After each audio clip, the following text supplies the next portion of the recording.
थळ जिल्हा परिषद मतदारसंघातून शेकापचा उच्च शिक्षित उमेदवार।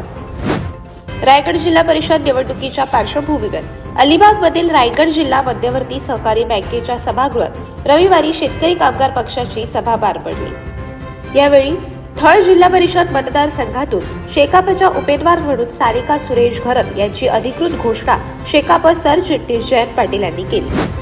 सारिका घरत या उच्च शिक्षित असून वकिलीचे शिक्षण घेत आहेत। त्या शेकापचे तालुका चिटणीस सुरेश घरत यांच्या कन्या आहेत। थळ जिल्हा परिषद मतदारसंघ महिलांसाठी राखीव असून सुरेश घरत यांनी या भागात अनेक वर्षांपासून केलेल्या जनसंपर्काच्या कामाचा विचार करून त्यांच्या मुलीला संधी देण्याचा निर्णय घेतला आहे, असे जयंत पाटील यांनी सांगितले।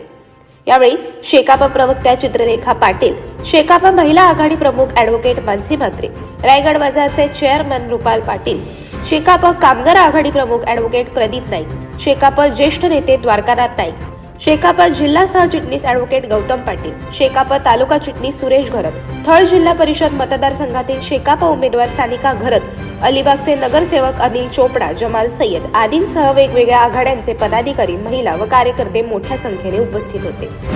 यावेळी जयंत पाटील म्हणाले की शेकापच्या माध्यमातून थळ, नवगाव, वर्सोली परिसरात रस्ते, सिमेंट कॉन्क्रीट मार्ग, रिक्षा स्टँडचे रस्ते, बंधारे यांसारखी महत्त्वाची विकास कामे करण्यात आली।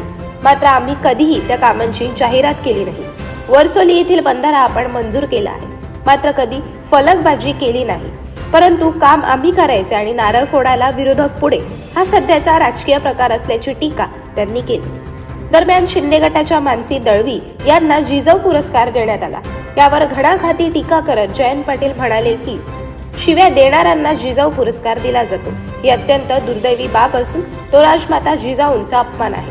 राजमाता जिजाऊंनी महाराष्ट्राला सुसंस्कार, शिस्त आणि चारित्र्याची शिकवण दिली। जिजाऊ कधीही शिवीगाळ करणाऱ्या नव्हत्या, असे देखील ते म्हणाले। सध्या निवडणुकांमध्ये प्रचंड प्रमाणात धनशक्तीचा वापर होत आहे, मात्र शेतकरी कामगार पक्ष हा जनशक्तीवर विश्वास ठेवणारा पक्ष आहे। त्यामुळे जिल्हा परिषद निवडणुकीच्या पार्श्वभूमीवर रात्रीचा दिवस करून प्रत्येकाने मतदारांपर्यंत पोहोचून काम करायचे आहे, असे आवाहन जयंत पाटील यांनी कार्यकर्त्यांना केले आहे। अशाच अनेक घटना आणि बातम्या जाणून घेण्यासाठी सबस्क्राईब करा आमचे YouTube चॅनल केव्ही न्यूज आणि इन्स्टा पेज कृषीवल न्यूजला फॉलो करा।